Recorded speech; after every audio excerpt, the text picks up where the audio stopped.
বাংলাদেশে নতুন কোন প্যাসিস্টের জন্ম হবে না ইনশাআল্লাহ। বাংলাদেশে আর প্যাসিবাদ কায়েম হতে দেওয়া হবে না ইনশাআল্লাহ। ইনশাআল্লাহ যতদিন পর্যন্ত শহীদরা রক্ত দিয়েছে, আমাদের পঙ্গু আহত ভাইয়েরা আছে, যতদিন পর্যন্ত বাংলার জমিনে ইসলামী ছাত্র শিবির এবং জামাত ইসলামী আছে, ইনশাআল্লাহ বাংলার জমিনে কোনো প্যাসিবাদ কায়েম হবে না।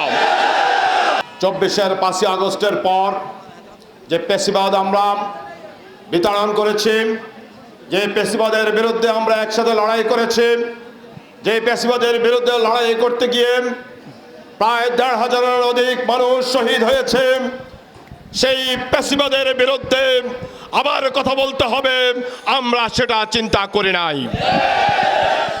সংগ্রামী উপস্থিতি, জুলাই সনদ প্রণীত হয়েছিল। জুলাই সনদের যে বিধিবিধানগুলো ছিল, সেই বিধিবিধানগুলো যদি প্রতিপালন হয়, তাহলে বাংলাদেশে নতুন কোন স্বৈরাচারের জন্ম হবে না। এর পক্ষে দেশের 70% মানুষ হ্যাঁ ভোট দিয়েছিল। অত্যন্ত দুঃখজনক হলো সত্য। এক সময় আপনারা বলেন জুলাই সনদ হচ্ছে একটি প্রতারণার দলিল, আবার যখন জনগণ রাজপথে নামে তখন বলেন জুলাই সনদের প্রতিটি অক্ষরে অক্ষরে আমরা পালন করবো। ঠিক কিনা বলেন? যদি ভাই প্রতারণার দলিলই হয়, তাহলে সেটা আপনারা কেন বাস্তবায়ন করবেন?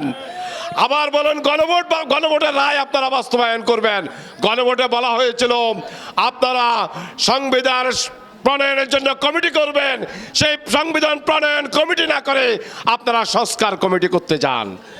তাহলে বোঝা গেল ডাল মে কুচ কালা হয়।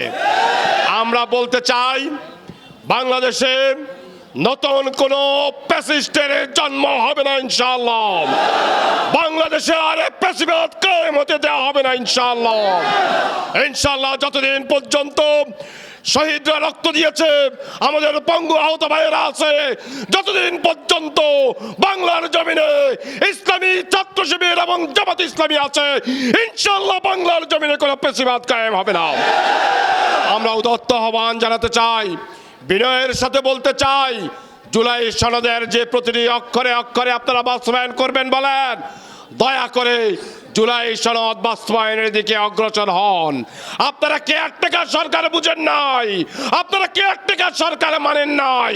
পরবর্তী সময়ে কেয়ারটেকার সরকার মানতে জনগণ আপনাদেরকে বাধ্য করেছে। একইভাবে আজকে জুলাই সনদ বুঝেন না, জুলাই সনদ মানেন না, ইনশাআল্লাহ এদেশের 70% জনগণ জীবনের রক্ত দিয়ে তাদের সেই ভোটাধিকার রক্ষা করবে ইনশাআল্লাহ। আসুন আগামী দিনে আন্দোলন সংগ্রামে সকলে একসাথে হাতে হাত মিলে কাঁধে কাঁধ রেখে এদেশ গড়ার জন্য, একটি সুখী সমৃদ্ধ বাংলাদেশ গড়ার জন্য, সকলের বাসযোগ্য একটি বাংলাদেশ গড়ার জন্য একসাথে কাজ করব, এই প্রত্যাশা করে আমার বক্তব্য শেষ করছি। আসসালামু আলাইকুম রহমতুল্লাহ।